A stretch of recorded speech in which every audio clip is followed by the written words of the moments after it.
It's time to look at the waiver wire in fantasy basketball. Who's been added? Who's been dropped? Were those decisions correct? What should we be looking at short term? What should we be looking at long term? It's all here in the waiver wire show. Michael Bolton, he is here as well. Thanks, Josh. It's Michael Bolton here, and it's time for another episode of the Locked On Fantasy Basketball Podcast. Let's get to it. Let's get to it, indeed.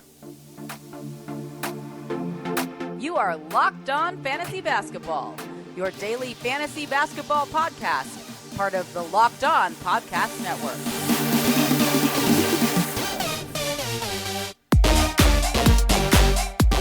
Hello and welcome to the Locked On Fantasy Basketball Podcast, brought to you by Basketball Monster. My name is Josh Lloyd, and I'm about to rizz up your sneaky link, no cap. I'm also the lead fantasy analyst at basketballmonster.com, and you can find me on Twitter as always, at redrock_bball, on TikTok at redrock_bball, and on Instagram at Locked On Fantasy Basketball. Today's episode is brought to you by Jace Medical. Empower yourself when you purchase a Jace case, providing you with a personal supply of 5 antibiotics that treat 50 plus infections. Get yours today at jacemedical.com. That's JASE medical.com. Thank you also for making Locked On Fantasy Basketball your first listen every day. We are free. We are available on all platforms. So let's talk waiver wire. Let's talk about the guys that we should be looking at, in decisions we can make.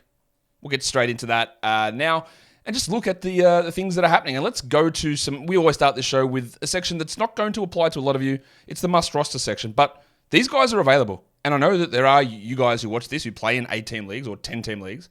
These are all guys that I look at as top 100 players. Now, the list is a little bit different this week because I think in terms of the way projections have gone and the way that roster numbers have changed, the list of guys, especially for points leagues, that are very starkly available is lower, which is great.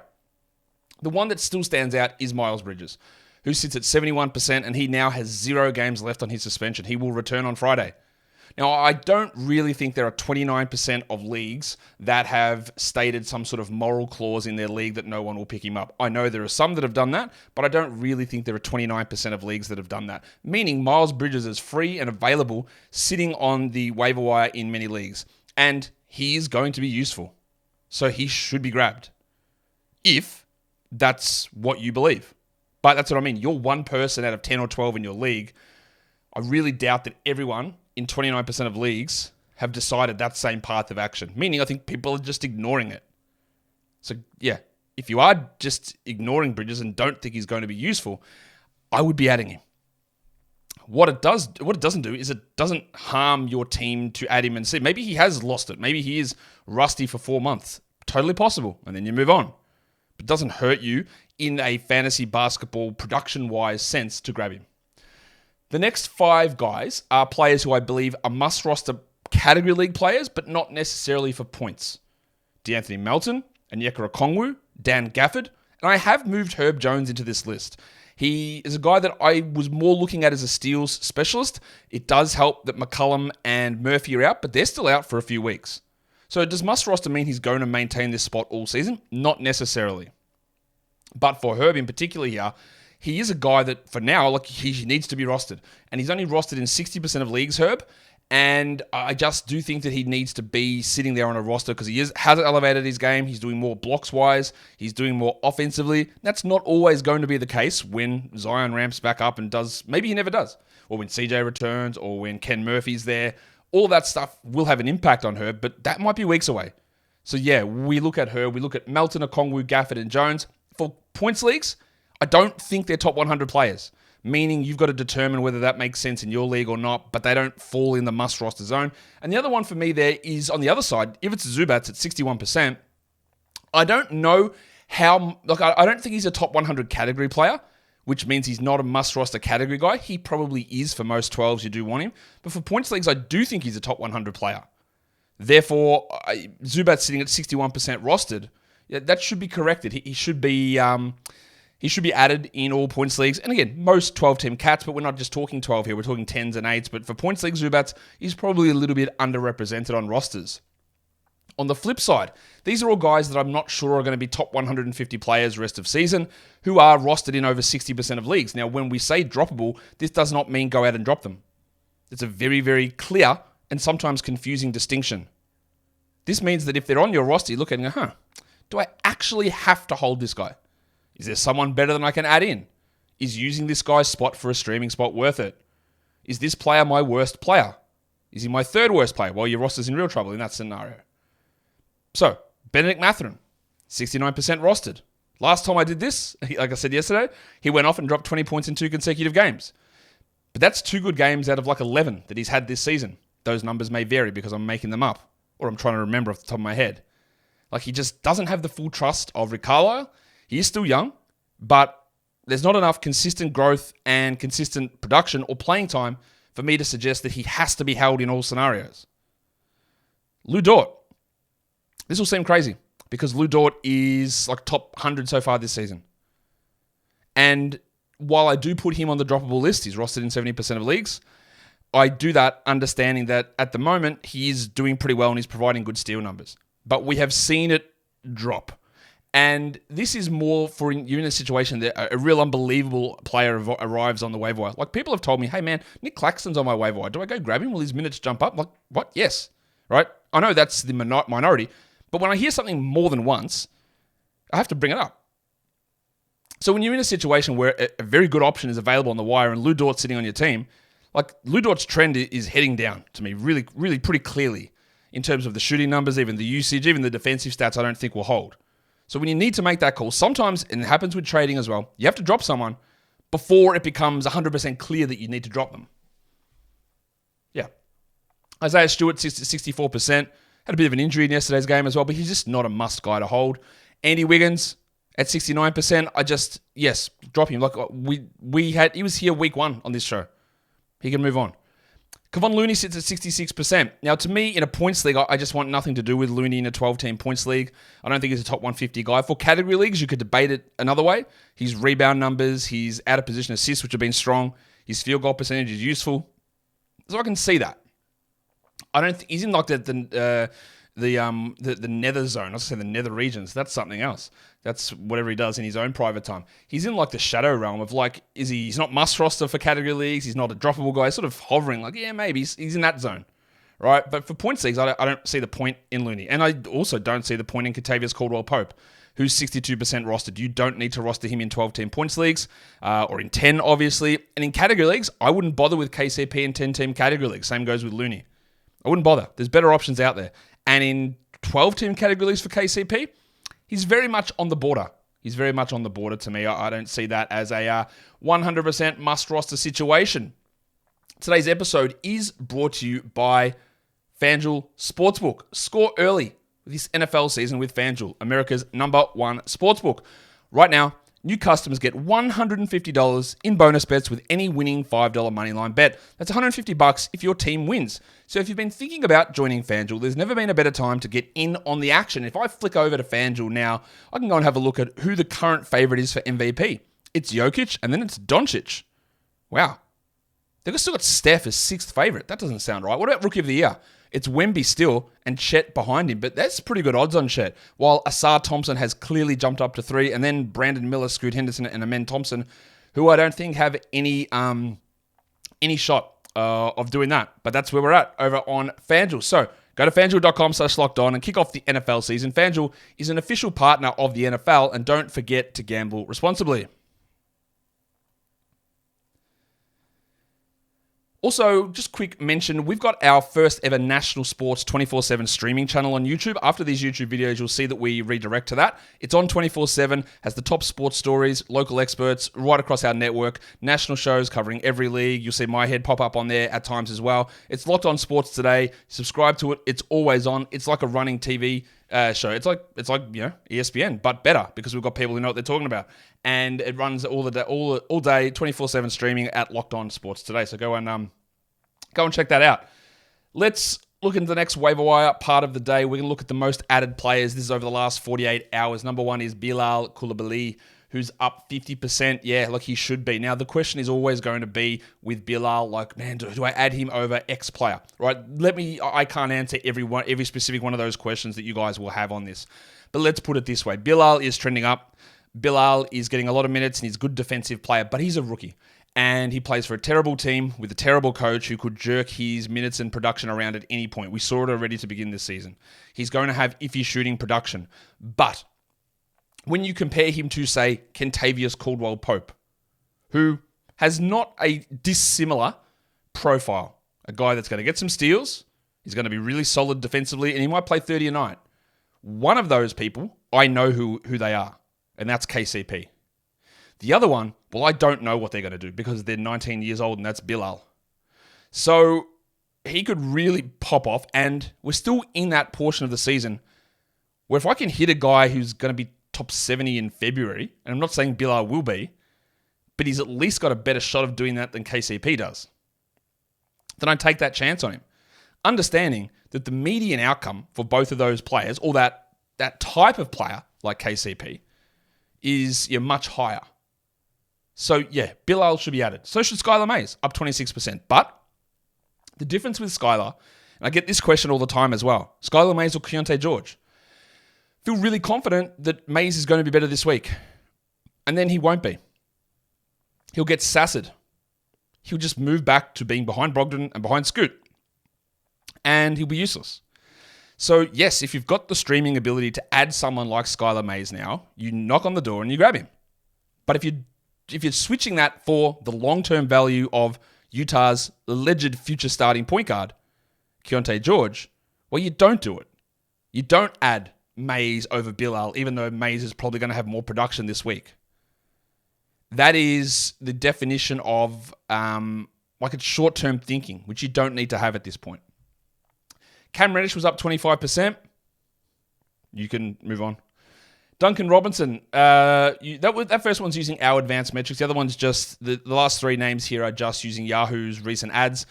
Duncan Robinson up almost 6,900 spots. Yeah, he should be rostered. He is the primary beneficiary, it appears, from Tyler Hero being out, or one of them anyway. Sam Hauser up 4,200 spots. That's likely for today with Porzingis and Jaylen Brown status up in the air. He's been banging in so many threes. I do like that. And the other one is Rui Hachimura up 3,800. Well, that is Rui's one of those guys, and Reddish is too, but Rui's one of those guys that always gets the unbelievably biggest benefit of the doubt ever. And it is bumped even further by playing for the Lakers. Every time. Oh, Rui? Rui? We do something with Rui? Like, the guy's never done anything from a category league perspective ever in fantasy. He's never actually been a solid starter in the NBA ever. Yet he's always one little game where he had he shot 80% last game? Cool. And everyone runs to add him. I don't understand the fascination with Rui. I do not get it at all. But everyone's added him, and he'll be on that list of the most dropped players very, very shortly, because that's what happens when people understand that you're not that good. Let's go to the most dropped players list. Dorian Finney-Smith down 30%. Yeah, he's really struggled the last couple of games. I'm totally behind moving on from him. But Kyle Lowry down 28%. One of the most reactionary moves I've ever seen. Reactive. Someone corrected me. If he's going to say reactionary, it means they're ready to overthrow the government. Okay, sorry. Reactive. One of the most reactive moves that I've seen. Lowry did have foul trouble last game. He'd been pretty strong in the other games without Hero. There's no way I would have dropped him en masse the way that Lowry's been dropped. Is he going to be awesome? I don't think so. But that is crazy. Honestly, that is crazy to me. That people will be dropping him to add Rui Hachimura. Marcus Sasser down 22%. That is clearly done for him there in Detroit. 8 minutes last game. We had that worry. How on earth do they get minutes? And the answer is he doesn't. And then we go to some of the drops over on Yahoo. Bismack Biyombo down almost 5,000. Like, one game. I know he didn't score, and that's what people care about. We still don't know how it works with him and Tillman. I don't mind dropping Biyombo. I don't know that I would have reacted super, super quickly on it. Benedict Mathurin down 4,700. Well, I'm obviously behind that. And then Killian Hayes down 2,900. Yeah, the player's returning. Cuts Hayes from being a 35-minute player into a 25 or 26-minute player. And that just doesn't get it done. He had a nice little run. We can add him back later. But that's it. It's over. It's done. So we can move on from old mate Killian Hayes. Today's episode is also brought to you by Jace Medical and the Jace Case. You know that being prepared for emergencies is something that can give you peace of mind. And that is what Jace Case can provide. It is a case, a kit of 5 emergency antibiotics that can be used in an emergency situation. Whatever that situation is, you having those things on hand can really help you or your family. But it's not just the emergency antibiotics that Jace also provides now. With issues across medication supply chains worldwide that can lead you to shortages, like one of the medications that I take at the moment, it's just out of stock. I can't do anything about it. But if you're in a situation with Jace Medical and you get their daily medication yearly supply, well, you're not going to have that problem. And that is peace of mind in a different way. They've got a lot of different daily medications, including generic alternatives of Viagra and Cialis. So go to jacemedical.com, see if your medication is offered in their yearly supply options, look at their Jace case as well, and use the promo code LOCKEDON for $20 off your purchase. That's JASEmedical.com, and the code is LOCKEDON. Let us look at some hot players. These guys who have all stepped up with some top 100 runs over the last week, and they're available widely. Just going to mention the names there. Mo Wagner, who's 34% rostered. He's not pushing with big upside because they play him 21 minutes every night, basically. But he scores in double digits, he rebounds, he gets some assists, he'll block a shot occasionally, he's efficient. I think he should be on a roster. I could throw Goga in that list as well. A bit of a different skill set. Marvin Bagley. With Duran out, Bagley had a massive game yesterday. He actually won the waiver wire line of the night. A 22 and 12 double-double, I think it was. Now, it did help that Isaiah Stewart was out, but Bagley can do this. He can be a points and rebounds guy. Now, you know I don't love him as a player or even as a fantasy guy. He's never going to be that must-roster guy. But a nice little stretch here where you can boost a couple of categories can make it useful for you. I've got Kyle Lowry on that list because just to illustrate why did everybody drop him, he is still like he's 65th over the last week. I don't understand that. And then Alec Burks has been playing well also. He's not going to be must roster, but he's got this 24-minute-a-night role. He scores, he hits threes. He's usually good from the free throw line. He gets some assists. There's enough with him to utilize on at least a schedule stream basis, if not a more permanent scenario, understanding again that there's very little upside. So when we translate that to some of the earlier things, like do I have Burks or Coulibaly? Well, it's Bilal. Is it Burks or is it Keontae George? Well, it's George. Is it Burks or is it Skylar Mays? Well, that's iffy, but I'd probably still take Mays. He's a guy that can be solid, but can he push high? And the answer to that usually is most likely not. Let's look at some injury replacement options at the moment, and some of this stuff is up in the air. I've got Jacob Gilead over there, unknown player legend. He's at 3%, and now the Grizzlies are without Ja Morant. They're without Derrick Rose for I don't know how long, and they are likely going to be without Marcus Smart.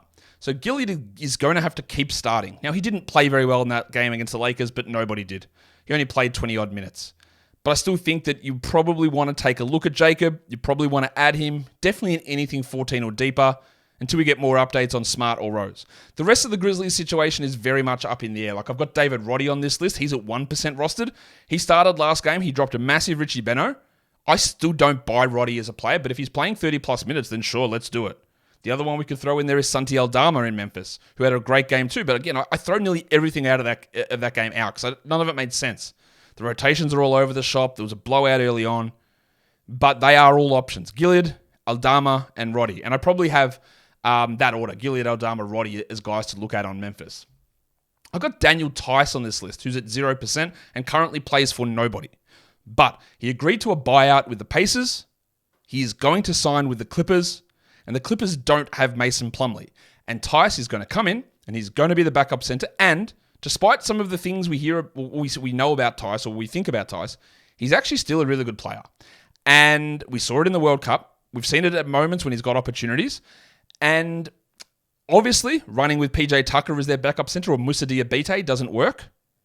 Okay, let's put it this way. There are certain things that I can tell you that are never going to happen. Onuralp Batim is not going to replace DeMar DeRozan as the starter for Chicago. Not going to happen. Andre Drummond's not going to turn into a full-time point guard. Not going to happen. I'm just picking on Chicago. Maybe let's pick on Toronto. Jakob Poeltl's not going to be a 40% three-point shooter. Not going to happen. Could Daniel Tice even split minutes with Zubats? Yeah, maybe. Could Daniel Tice outplay Ivica Zubats? Also, yeah, maybe. Not definite, but maybe. And part of the difference there is that Tice can shoot a little bit. Zubats cannot. Plumlee could not. Tice can. And when you got Westbrook out there, along with the other guys, you probably need a center who can shoot a little bit. So, I say this to say, if you're in a deep league, an 18, a 20, a 30 teamer, a 16 teamer, I would keep an eye. And I will not be surprised if in a week's time we're having the conversation of, do I add Daniel Tice here? Because I just think, I'm not sold on it. I'm not, it's like a 0.5% here I'm at. But it's just something to watch. Brandin Podziemski, 1% rostered. Pods was great yesterday.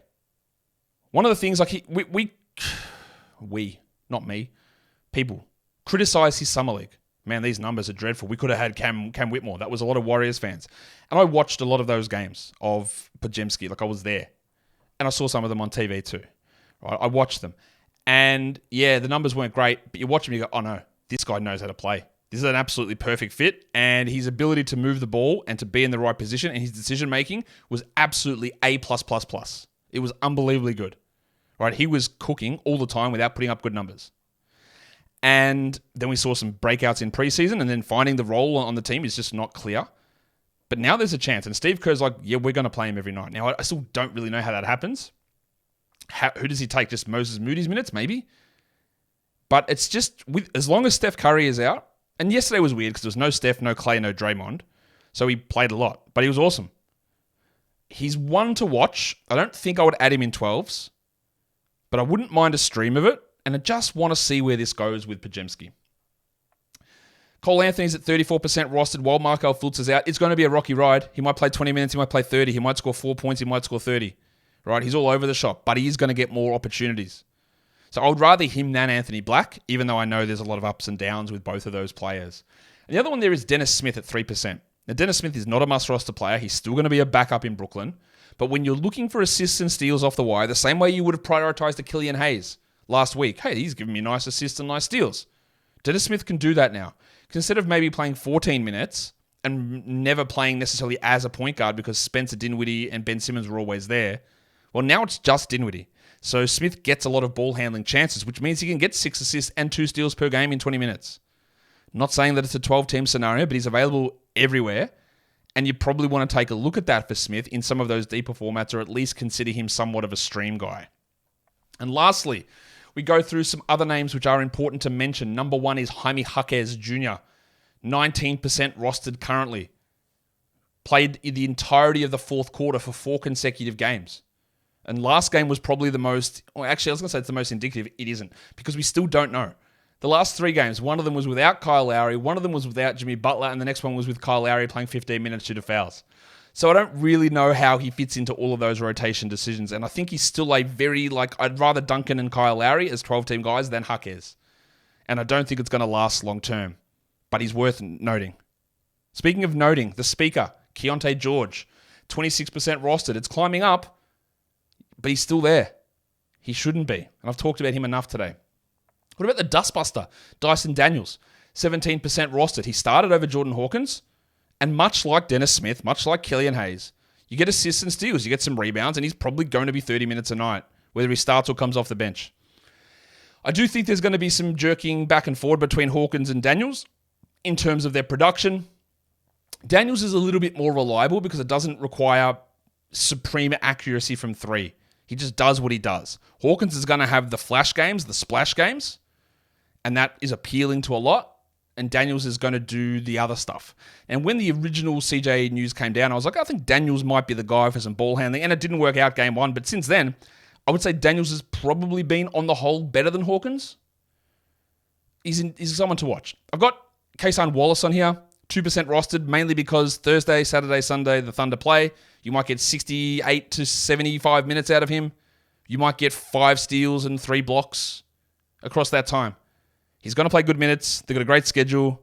He's a very, very impressive rookie who's probably being a little bit underrated, I think. Dario Saric, 20% rostered. Started over Looney last game. Draymond facing suspension. It is worth having a look at Saric. I'll also I've got Podziemski on the list before. I've got Saric here. The other one to watch is Trace Jackson-Davis. Probably not going to get minutes hugely, but if Draymond is suspended, deeper leagues, TJD will be someone to look at. And then the other one is Kelly Olynyk. We saw it last game. It started to pump up. I do believe that Kelly is a 12-team league player as long as Walker Kessler is out. And that means that I am out. Follow this podcast on Apple Podcasts, Google Podcasts, Spotify, and on the Odyssey app, and on YouTube. Please thumb it up and leave your comments down below. Guys, we are done here. Thank you so much for listening, everyone. See ya.